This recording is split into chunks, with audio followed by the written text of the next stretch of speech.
कि मोहम्मद से वफा तूने तो हम तेरे हैं, कि मोहम्मद से वफा तूने तो हम तेरे हैं। ये जहाँ चीज़ हैं का लौहो कलम तेरे हैं। और मोहम्मद की मोहब्बत दीन हक़ की शर्त अव्वल है। इसी में गर हो खामी तो सब कुछ नामुकम्मल है। और हमें करनी है शहनशाह बतहा की रज़ा जुई, हमें करनी है शहनशाह बतहा की रज़ा जुई। वो जो अपने हो गए रहमत परवरदिगार अपनी। अज़ीज़ान गिरामी वक़ार, इश्क अपने आका से होनी चाहिए। मैंने खुतबा करीमा के बाद जिस आयत करीमा की तिलावत करने का शरफ़ हासिल किया, वलिल वालिदैन इहसाना, अल्लाह फरमाता है अपने माँ बाप के साथ एहसान यानी अच्छा सलूक करो। मेरे प्यारे बुजुर्गों और दोस्तों, हम अपनी माँ बाप की कदर कीमत बिल्कुल ही नहीं समझते हैं, खास करके इस दौर में। और हमारे कौम के कुछ नए जनरेशन के नौजवान जिन्हें मदरसा मकतब से कोई साबका नहीं होता है, जिन्हें कुरान और हदीस की कुछ इल्म नहीं होती है, जो कभी उलमा से सुहबत हासिल नहीं करते हैं, जो कभी उलमा की सोहबत में बैठते नहीं हैं, जो कभी दीन की बात को सीखते नहीं हैं, या जो अपने इमाम की बातों को मानते नहीं हैं, ख़ास करके ऐसे नौजवान अपने माँ बाप की कदर व कीमत नहीं करते हैं। मेरे प्यारे बुजुर्गों और दोस्तों, हमें इस लफ्ज़ के ज़रिए इतना समझ लेना चाहिए कि जिसका जिक्र कुरान में आता है ना, जो अहकाम कुरान के ज़रिए अल्लाह नाफिज कराता है और हुक्म देता है, वो बंदों पे फ़र्ज हो जाया करता है। और बसा औक़ात जो हदीस से साबित हुआ करती है, वो सुन्नत और वाजिबात की तरफ आ जाया करती है। और माँ बाप के ताल्लुक़ से तो अल्लाह ने कुरान में ही इरशाद फरमा दिया, वलिल वालिदैन इहसाना, कि तुम्हारे लिए माँ बाप का एहसान, उनकी भलाई फ़र्ज़ है और उनकी कदर व कीमत को जानो। हम अपने दिल से पूछते हैं कि हम भी कभी बाप बनते हैं, या जो नहीं बने होंगे वो कभी बनेंगे। हम अपनी औलाद से कितनी मोहब्बत करते हैं, ये ढकी छुपी बात नहीं है। हर साहिब औलाद अपनी औलाद से जो है मोहब्बत किया करती है। तो फिर हम इस बात को कैसे भूल जाते हैं कि मेरे माँ बाप भी तो हमसे इतनी ही मोहब्बत करते होंगे। हम अपनी औलाद के परवरिश के लिए, तालीम और तरबियत के लिए जिस मुशक्कत से दो चार होते हैं, उतने ही तो हमारे वालिदैन भी, हमारे माँ बाप भी उतनी दिक्कतों और मुशक्कतों से दो चार होते होंगे। हम जब परदेश जाते हैं तो हमारी आंखें तरस जाती है अपनी औलाद को देखने के लिए,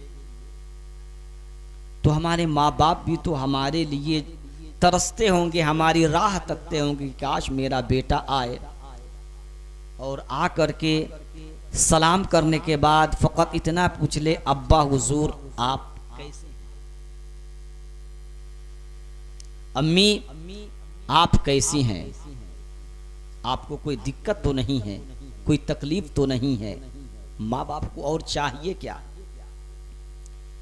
दुनिया में सिर्फ माँ बाप ही हुआ करते हैं बेलोस अपनी औलाद से मोहब्बत करते हैं, बगैर कीमत बगैर दाम के अपनी औलाद से मोहब्बत करते हैं। क्यों ना करें,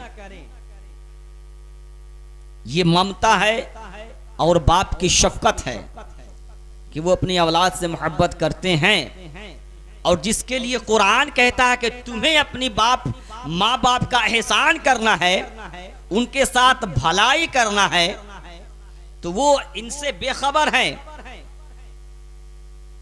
और जिनके लिए कुरान हुक्म नहीं दे रहा है, वो अपनी औलाद से इस कदर मोहब्बत कर रही हैं कि अगर बेटा खाना ना खाए तो माँ के हल्क से निवाला जो है नीचे ना उतरे। मेरा लाल नहीं खाया, मैं कैसे खा लूं? मेरा बेटा अब तक भूखा है, मैं कैसे खाना खा लूं?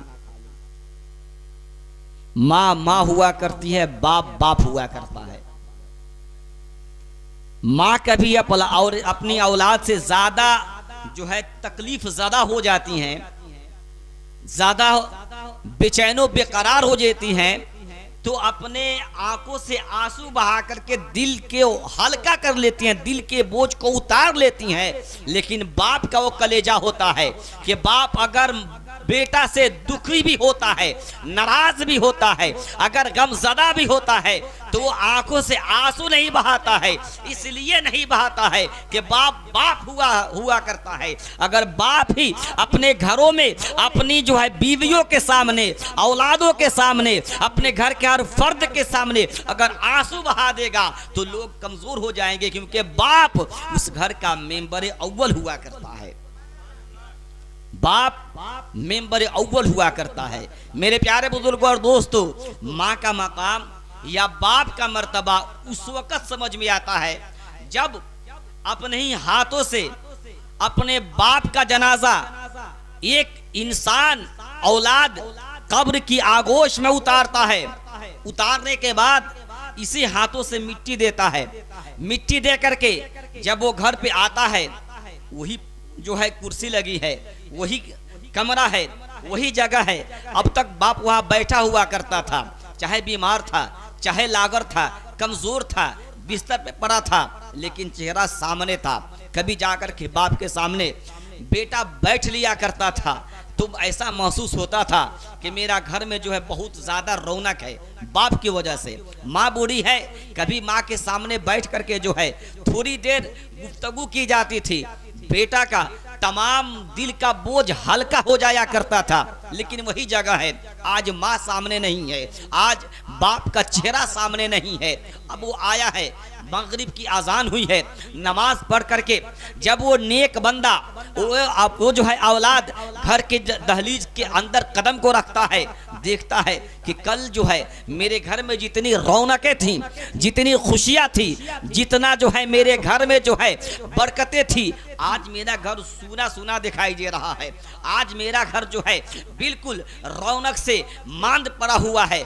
जैसा महसूस होता है कि मैंने बहुत बड़ी दौलत आज अपनी हाथों से खो दिया है, बहुत बड़ा सरमाया मैंने अपनी इन्हीं हाथों से लाखों मन मिट्टी में दफना दिया है। अगर पत्थर दिल बेटा भी होगा तो उसका कलेजा उस दिन दहल जाता है कि काश मैं दुनिया में बाप से मोहब्बत नहीं किया करता था, काश मैं दुनिया में अपनी माँ को माँ नहीं कहता था, बुढ़ापे के आलम में मैं उस माँ को बूढ़ी कहता था, उस बाप को बूढ़ा कहता था। लेकिन वो पत्थर दिल इंसान होगा, अब तक बाप से नफरत करता था, अब तक माँ से वो नफरत करता था, माँ को एक नज़र देखता भी नहीं था, माँ को एक जुबान से जो है माँ कहने से भी गुरेज करता था। लेकिन पत्थर दिल बेटा भी होगा, जब वो रात गुजरती है, जब पहली रात आती है माँ को दफनाने के बाद या बाप को दफनाने के बाद, जब वो घर में कदम रखता है, सामने बेटा दिखता है, सामने बीबी दिखती है, सामने बेटी दिख रही है, सामने बहन भी है,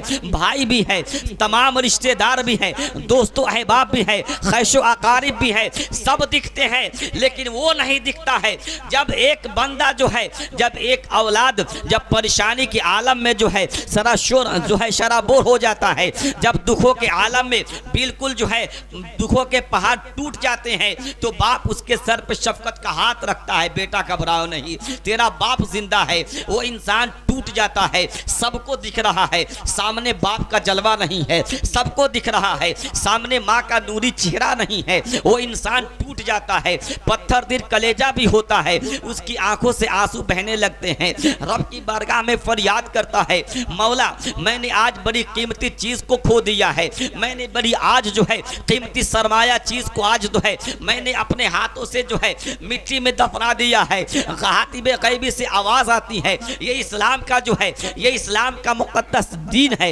ये मजहब इस्लाम है। अब तक प्यारे आका सल्लल्लाहु अलैहि वसल्लम इरशाद फरमाते हैं कि जो औलाद अगर नालायक हुआ करती है, जो बेटा नाफरमान हुआ करती है, माँ को दफनाने के बाद और बाप को दफनाने के बाद उसे एहसास होता है कि मैंने गलती की है, मैंने जो है गुनाह किया है, तो अल्लाह एक जो है उसे जो है मौका देता है। हुजूर आका इरशाद फरमाते हैं, ए मेरे उम्मत के लोगों और ए मेरे उम्मतियों सुनो, अगर तुम दुनिया में माँ बाप को जो है नाफरमानी की है, माँ बाप को नाराज़ किया है और उनके वफात के बाद, उनके इंतकाल के बाद, उनके जो है कूच करने के बाद तुम्हें एहसास होता है कि मैं अब माँ बाप के लिए क्या करूं, आका इरशाद फरमाते हैं कि हर वक्त उनकी दुआ, उनकी मग़फ़िरत के लिए दुआ करो, अल्लाह अपने फजल से तुम्हें जो है माँ बाप के फरमा बरदारों के रिश्ते में नाम लिख देगा और तुमसे माँ बाप राजी हो जाएंगे। अज़ीज़ाने गिरामी वक़ार, माँ बाप का मकाम बहुत बुलंद है और माँ बाप वो जड़ें हैं, वो दरख्त हैं जिनके साए में औलाद परवान चढ़ती है और जिनकी जड़ें इतनी मजबूत हुआ करती है कि औलाद अपनी भी नाम को रोशन करती है और अपने माँ बाप के नाम को भी रोशन करते हैं। जब उनको जो है ऐसे माँ बाप मिला करते हैं, मेरे प्यारे बुजुर्गों और दोस्तों, अल्लाह तबारक व तआला जो है अपने कुरान में इरशाद फरमाता है वला तकुल लहुमा उफ़्फ़िन वला तनहरहुमा, और मुफस्सिरीन कराम फरमाते हैं और जो है बुजुर्गान दीन फरमाते हैं कि पूरे डिक्शनरी में ढूंढ लिया जाए तो उफ से छोटा लफ्ज कोई न मिलेगा। और अल्लाह फरमाता है कि अपने माँ बाप की शान में का लफ्ज भी इस्तेमाल ना करो वरना गुनहगार हो जाओगे। इससे बड़ा, इससे छोटा लफ्ज पूरे डिक्शनरी में ढूंढने के बाद आपको नहीं मिलेगी। उफ, इसका भी अल्लाह गुनाह देता है कि तुम अपने माँ बाप की शान में उफ भी ना करो वरना तुम अजाब में मुब्तला हो जाओगे। मेरे प्यारे बुजुर्गों और दोस्तों, बड़े से बड़े विद्वान लोग हुआ करते हैं, बड़े से बड़े जो है अपने दुनिया के कामयाब लोग हुआ करते हैं और दुनिया की कामयाबी और क्या बताई जाए कि खुद पैगंबर इस्लाम है, खुद को है अपने वक्त के पैगंबर है, हजरत मूसा कलीम हैं। उनको हुक्म होता है जब कोहे तूर पे जाते हैं, हम तो आम इंसान है, हम अपनी माँ बाप की कदर कीमत को नहीं समझते हैं। माँ बाप क्या है? अरे माँ बाप वो है कि जिनकी जो है कदम को चूम ली जाए और जिनकी जो है चेहरे को मोहब्बत से देख लिया जाए तो अल्लाह हज मकबूल का सवाब अता फरमाता है। सहाबा के दरमियान में ये हुक्म हो रहा है। सहाबा ने अर्ज की, या रसूल अल्लाह, अगर दिन भर में हम 10 बार देखें तो आका इरशाद फरमाते हैं कि 10 बार उसे हज का सवाब अता फरमाया जाता है। देखने का सवाब है कि अगर औलाद अपने माँ बाप की निगाहों को मोहब्बत से देख लें तो हज मकबूल का सवाब। लोग करोड़ों रुपया, लाखों रुपए खर्च करके हज करने जाते हैं, लेकिन गारंटी नहीं हज मकबूल होगी या नहीं, हज कबूल होगी या नहीं। लेकिन घर में माँ है, मोहब्बत की निगाह से अगर आपने देख लिया तो बगैर पैसा खर्च किए आपको हज मकबूल का सवाब मिल रहा है।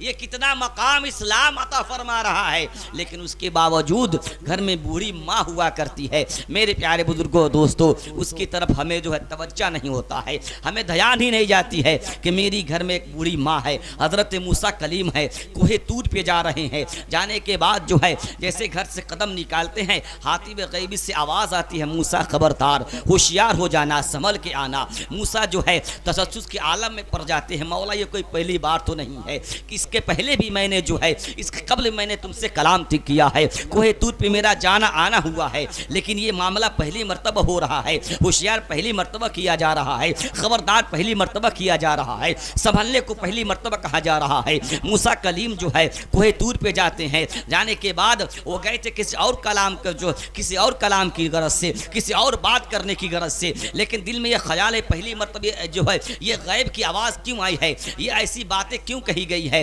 रब से फरियाद करते हैं, मौला ये को पहली मर्तबा तो नहीं है, मैंने और भी दफ़ा जो है कोई तूर पे आया है, लेकिन आज खबरदार क्यों किया गया है, आज होशियार क्यों किया गया है। अल्लाह फरमाता है ए मूसा कलीम, अब तुम्हें जो है आज जो ये बातें कही गई है, तुम्हें जो ये आज इत्तला दिया गया है, ये इसलिए किया गया है कि अब तक तुम आए थे, तेरे घर में एक बूढ़ी माँ थी जो तेरे आने के बाद जो है दुआ किया करती थी, मौला मेरे बेटे की जो है मिजाज में सख्ती है, मेरा बेटा जो है सख्त मिजाज है, अगर कलाम में कोई जो है सख्ती हो जाए तो मौला तुझे उसे माफ़ अता फरमा देना, दरगुदर अता फरमा देना। इसलिए अब तक तुम्हें ये नहीं कहा गया था, लेकिन आज तेरी माँ दुनिया से चली गई है।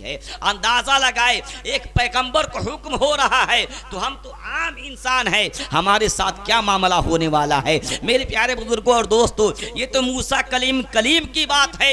आए हुजूर वाला की बारगाह में, आका की बारगाह में चलते हैं। जब आप फतेह मक्का के जो है फतेह मक्का के दिन जा रहे हैं तो वो मकाम अबवा है जहां आप 6 साल की उम्र में थे, ननिहाल से लौट रहे हैं। वहां पे आपकी वालिदा मोहतरमा सैयदा आमना खातून की तबीयत खराब होती है, होने के बाद जो है बिल्कुल तबीयत बिगड़ती चली जाती है, इत्तफाक से वहाँ आपकी जो है इंतकाल हो जाती है। 6 साल की उम्र में आका है, इंतकाल हो जाती है। हुजूर जो है अपने वालिदा मोहतरमा की जो है सीने अक़दस पे जो है बैठ करके सर को रख करके कह रहे, माँ उठो, माँ क्यों सो गई हो, चलो, चलती क्यों नहीं हो, बोलती क्यों नहीं हो। ज़रा सोचे कि 6 साल में जिस पैगंबर को अल्लाह ने दुनिया जो है कायनात का नबी बनाया है, नबियों का इमाम बना रहा है, 6 साल की उम्र में माँ का साया सर से उठा दे रहा है। मेरे प्यारे बुजुर्गों और दोस्तों, वहाँ पे जब फतेह मक्का के वक्त हुजूर जब पहुँचते हैं तो जब आप वहाँ पहुँचते हैं अपनी माँ की जो है ममता याद आ जाती है, माँ की मोहब्बत याद आ जाती है, और माँ को याद करके आप ज़ारो कतार रोने लगते हैं। आपके चश्मा नबुव्वत से जो है बिल्कुल आंसू बहने लगते हैं। सहाबा अर्ज़ करते हैं, या रसूल अल्लाह, आज तो खुशी का मकाम है, आज तो जो खुशी का मकाम है कि आज आप अपने वतन को लौट रहे हैं। जो मक्का वालों ने, जालिमों ने आपसे छीना था, आप फिर अपने वतन को ले रहे हैं, वतन में जा रहे हैं। आका इरशाद फरमाते हैं, मकाम खुशी का है, लेकिन ये मकाम में अब हुआ है, यहाँ मेरी माँ का इंतकाल हुआ है, ये मेरी माँ का जो है कब्र की जगह है। मैं अपने माँ को देख करके जो है रो रहा हूँ कि आज मेरी माँ होती तो मेरी कामयाबी को देख करके खुश होती, क्योंकि हर माँ अपने बेटे की कामयाबी को देख करके खुशी का इजहार करती है, और जो है अपने बेटे को कामयाब देख करके माँ का दिल जो है बिल्कुल झूम जाता है, खुशी से मचल जाता है। आका इरशाद फरमाते हैं कि आज मेरे साथ जो 10,000 का जो है लश्कर है, 10,000 का जो है गुलामों का जो है तांता लगा हुआ है, जब ये मेरी माँ देखती, मेरी माँ को कितना खुशी होती। मैं ये सोच करके रो रहा हूँ कि आज मेरी माँ जिंदा होती तो मुझे कामयाब देख करके कितना खुशी का इजहार करती। मेरे प्यारे बुजुर्गों और दोस्तों, जरा अंदाजा लगाए, नबियों का इमाम है, इमामुल अंबिया है, और कायनात का जो है रहमतुल लिल आलमीन है। आप अपने जो अमल से हमें ये पैगाम दे रहे हैं कि जब मैं नबियों का इमाम हो करके मैं अपनी माँ की इस कदर इज्जत, अजमत और माँ से मोहब्बत करता हूँ। ए मेरे उम्मती के लोगों, तुम्हें भी माँ से मोहब्बत करनी है, माँ का कदर कीमत करनी है, माँ का मकाम जानना है। तो देखो, मैं इस मकाम पर पहुँचने के बाद भी, जबकि मेरे पीछे 10,000 का मजमा है, 10,000 का लश्कर है, मुझे खुश होना चाहिए, लेकिन मैं अपनी माँ की मोहब्बत में आज आंसू बहा।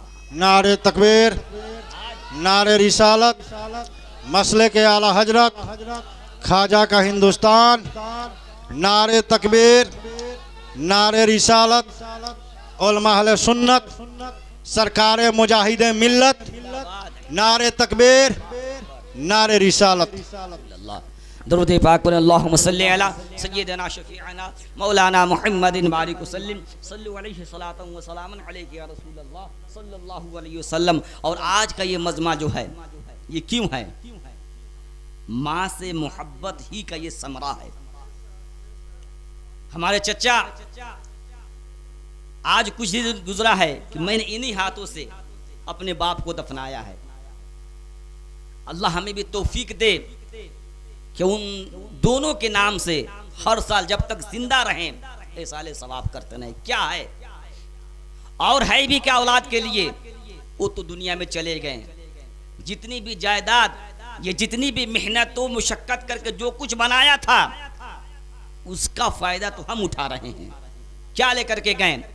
अब ये जिम्मेदारी औलाद की बनती है कि जब वो मिट्टी के लाखों मन नीचे दबे गए हैं और दाब दिए गए हैं, लेटा दिए गए हैं, दफना दिए गए हैं, तो उनके लिए हर हर लम्हा, हर हर साथ और हर घड़ी मग़फ़िरत की दुआएं की जाए। आका इरशाद फरमाते हैं कि जो औलाद अपने वालिदैन की वफात के बाद भी उनकी मग़फ़िरत की दुआ करती रहे और जब उन्हें वो मकाम दिया जाएगा, जब उन्हें वो मर्तबा दिया जाएगा, वो पूछेंगे मौला मैं इस काबिल तो नहीं था, मैं इस लायक तो नहीं था, मैंने ऐसा कोई काम तो नहीं किया था, ये मकाम मुझे कैसे मिला, ये मर्तबा मुझे कैसे मिला, ये बख्शिश मुझे कैसे मिली?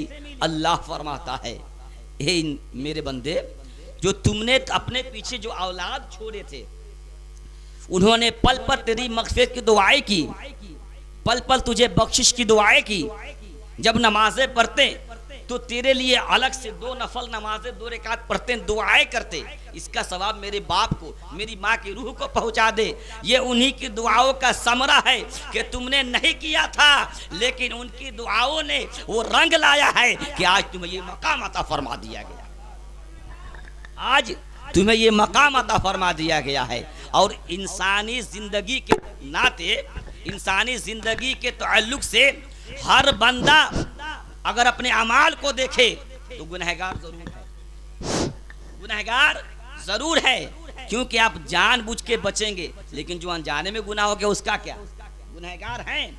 तो मेरे प्यारे बुजुर्गों और दोस्तों, अल्लाह तबारक व तआला ने एक बेहतरीन रास्ता दे दिया, मजहब ने बेहतरीन वसूल दे दिया कि तुम जा रहे हो, तुम्हारे जो है अमाल के दरवाजे बंद, अब तुम्हारे जो है तुमसे कुछ नहीं होने वाला है, लेकिन जो कुछ करेंगे तुमने औलाद को छोड़ दिया है।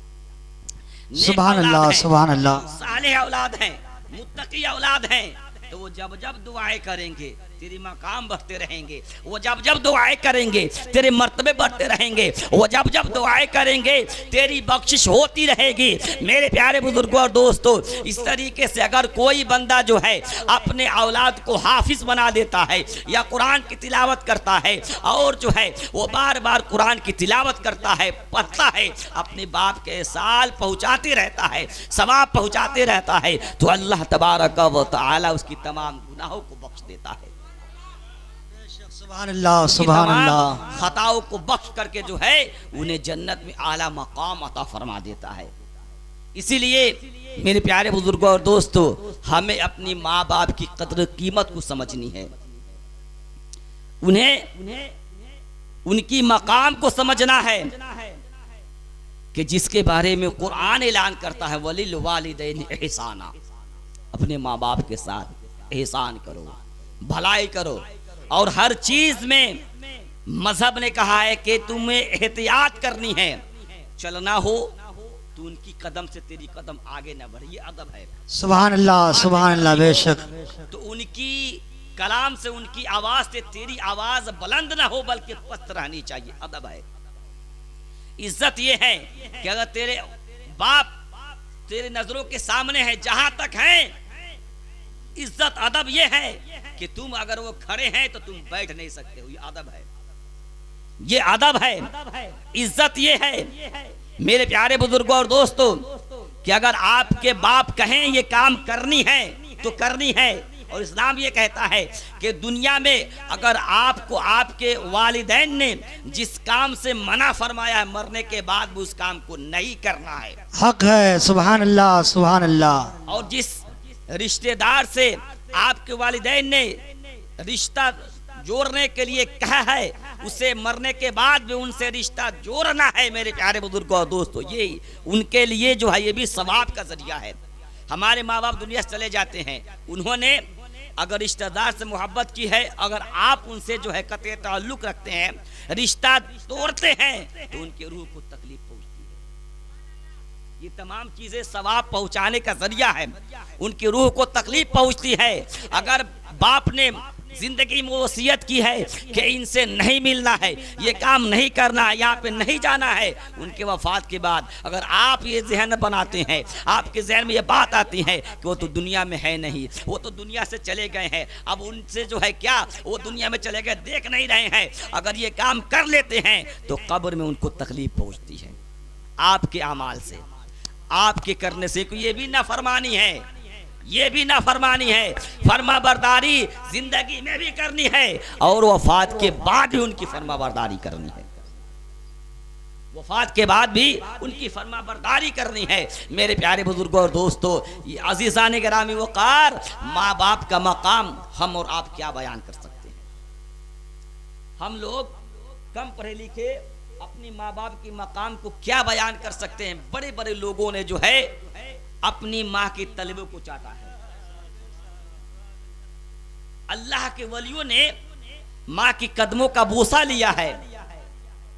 तो हम लोग तो खैर कम पढ़े लिखे लोग हैं, उनसे पूछे कि माँ का मकाम क्या है, उनसे पूछे माँ का मर्तबा क्या है।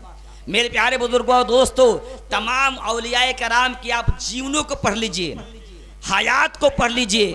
कोई भी अल्लाह का वली हो जिनकी तारीख ये मिले कि उन्होंने माँ की नाफरमानी करके ये मकाम पाया, कोई नहीं सकता है। कोई भी अल्लाह का वली हो जो ये बता दे या उनकी तारीख में मिल जाए कि इन्होंने माँ बाप की नाफरमानी की और अल्लाह ने इन्हें वली बना दिया, हो ही नहीं सकता है। क्योंकि हदीस पाक है, उतलिबुल इल्म फिल महद इलल अहद, के इल्म हासिल करना माँ की पेट से लेकर कब्र की आगोश तक है। तो तरबियत वहीं से शुरू हो जाया करती है। मेरे प्यारे बुजुर्गों और दोस्तों, और अल्लाह के वलियों की माँ का मकाम ये है कि जब वो नमाज तहज्जुद पढ़ने के लिए उठती हैं, वजू बनाती है, तहज्जुद पढ़ती हैं और बावजू हो करके अपने बेटे को दूध पिलाती हैं, तो बड़े होने के बाद उनका वो मकाम मिलता है कि अल्लाह उनको विलायत का दर्जा अता फरमाता है, विलायत का दर्जा अता फरमाता है। मेरे प्यारे बुजुर्गों और दोस्तों, इसलिए अल्लाह ने इरशाद फरमाया वलिल वालिदैन एहसाना, अल्लाह इरशाद फरमाता है अपने माँ बाप के साथ एहसान करो, इसलिए कि ये दुनिया में है, ये तेरे सामने है, इन्होंने 9 माह तुम्हें जो है अपने शिकम में रखा है और बाप ने शफकत के साथ जो है तुम्हें पाला है, परवरिश की है। जब तुम इनको ना समझ पाए तो तुम अल्लाह के मकाम क्या समझ पाओगे। जब माँ के मकाम न समझ पाए, माँ के मर्तबा न समझ पाए, बाप का मकाम न समझ पाए, बाप के मर्तबे को न समझ पाए, तो तुम अल्लाह के मकाम को क्या समझोगे। ये तुम्हारे दुनिया में है, तुम्हारे सामने है, ये तुम्हें तुम्हारी दुख मुसीबत में जो है शरीक रहते हैं। जब तुम इनकी इज्जत न कर पाए, तो माँ बाप को मकाम की न समझा, तो तुम अल्लाह के मकाम को क्या समझोगे, खुदा के मकाम को क्या समझोगे। इसीलिए अल्लाह ने माँ बाप की शक्ल में हमें 2 अनमोल तोहफा दिया है कि इनकी कदर कर लो, इनकी कीमत कर लो, इनकी इज्जत कर लो, इनको राजी कर लो, इनको खुश कर लो, क्योंकि इन्हीं की राजी में खुदा की रज़ा है, इन्हीं की खुशी में खुदा की खुशनुदी है, इन्हीं की रज़ा में अल्लाह की रज़ा भी है। जब माँ बाप राजी हो जाते हैं और माँ बाप खुश हो जाते हैं तो अल्लाह की रज़ा भी हासिल हो जाती है और अल्लाह के महबूब भी खुश हो जाया करते हैं, और अल्लाह के महबूब भी खुश हो जाया करते हैं। मेरे प्यारे बुजुर्गों और दोस्तों, लेकिन आज का मकाम ये है कि लोग जो हैं माँ बाप को छोड़ करके अपने दोस्तों, अहबाब, रिश्तेदारों को खुश करने के चक्कर में पड़े हुए हैं। माँ बाप को अच्छे पीर जो हुआ करते हैं, अच्छे पीर जो लायक फायक मुत्तकी परहेजगार बाशरह हो जो हुआ करते हैं, वो ये वसीयत करते हैं कि तुम मेरा हाथ बाद में चूमना, पहले अपनी माँ के कदम को चूम लिया। लेकिन आजकल कुछ लोग पीर साहब होते हैं ना, वो ये नसीहत ही नहीं करते हैं कि तुम्हारे माँ बाप दुनिया में है तो तुमने उन्हें सलाम किया कि नहीं किया, है कि नहीं है। उनकी दस्तबोसी की कि नहीं की? तुम मेरे पास में आए हो तो माँ बाप से पूछ के आए हो कि नहीं आए? नसीहत नहीं करते, बस उन्हें तो अपनी जेब की फिक्र पड़ी होती है कि जेब भरनी चाहिए। मुजाहिदे मिल्लत, हाफिजे मिल्लत, ये ऐसे वली हैं, ऐसे पीर हैं मेरे प्यारे बुजुर्गों और दोस्तों, कि इनकी बारगाह में जाएं तो ये दुनिया भी संवारते हैं, आखिरत भी संवारते हैं। दुनिया भी संवारते हैं और आखिरत भी संवारते हैं मेरे प्यारे बुजुर्गों और दोस्तों। इसीलिए एक जो है उस वक़्त की दौर है जब एक तहरीक चलाई गई थी, तहरीक लिखी जा रही थी। हाफिज़े मिल्लत भी है, मुजाहिदे मिल्लत भी है, उस वक़्त के जय्यद उलमाए कराम जो है उस तहरीक में जो है शरीक है, और सबों ने एक तहरीक को चलाई थी और सब ने इस बात पर इत्तफाक किया था इस तहरीक का बानी किसको बनाया जाए, इस तहरीक का हेड किसको बनाया जाए। तो सबों ने कहा था, सबों की जुबान पे बस एक ही नाम थी, वो हबीबुर रहमान की ज़ात है, मुजाहिदे मिल्लत की जात है। इस तहरीक को बेहतर चलाने वाले उड़ीसा के सरजमी के मुजाहिदे मिल्लत है, हबीबुर रहमान है, वही बिल्कुल बेहतरीन चला सकते हैं। उस तहरीक में हाफिज़ मिल्लत भी है, जो बानिए जो है अशरफिया है, अशरफिया के बानी है वो भी थे, लेकिन सब ने इन्हीं के सर पे थोप दिया, क्योंकि ये मुत्तकी हैं, परहेजगार हैं और आशिक़े सादिक थे। इसीलिए सब ने कहा इस तहरीक को चलाने के लिए इल्म के साथ साथ इश्क की भी ज़रूरत है, और जो है शान हबीबुर रहमान के अंदर जो है इश्क रसूल कूट कूट के भरी हुई है। नारे तकबीर, नारे रिसालत, मसलक आला हजरत, जश्न हुजूर मुजाहिदे मिल्लत, जश्न हुजूर मुजाहिदे मिल्लत, दीवानों का मजमा, दीवानों का मजमा। नारे तकबीर, नारे रिसालत।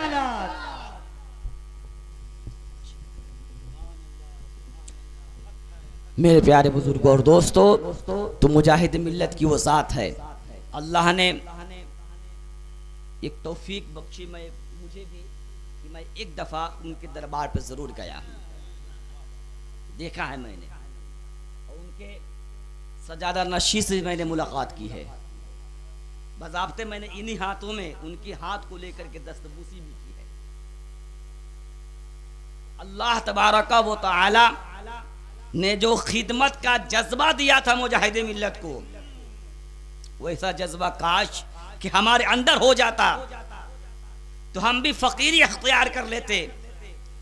बताइए 500 एकड़ का जो मालिक हो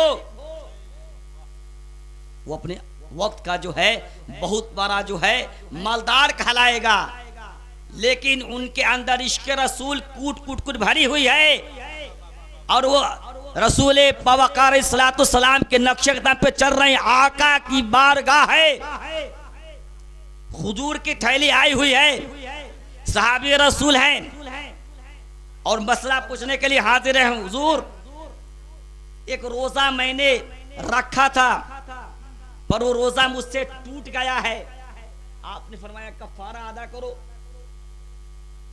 कफारा अदा करो, और कफारा में ये है कि गुलाम आजाद करो।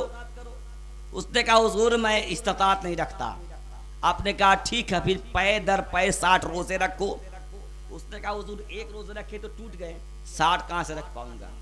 सहाबी थे, यकीन था कि इन तीनों मसले से हट करके कोई रास्ता जरूर हुजूर बताएंगे, क्योंकि आप दुनिया में आए हैं गरीबों की गरीबी दूर करने के लिए, रहमतुल लिल आलमीन बन करके। आका ने इरशाद फरमाया फिर 60 मिस्किन को खिलाओ। वो सहाबी फरमाते हुजूर पूरे मदीना में आप जो है कासिद को भिजवाएं और पता लगवाएं कि हमसे ज्यादा मुफलिस गरीब कोई है ही नहीं है, फिर मैं 60 मिस्किन को कैसे खिलाऊं। आका ने फरमाया बैठ जाओ।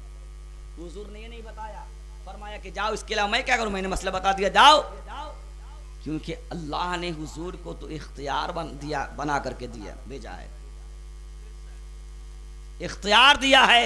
महबूब जाओ, आप जाओ, शरीयत में तब्दील चाहो तो आप कर सकते हो, आपकी इजाजत है, आपकी इजाजत है, जाओ।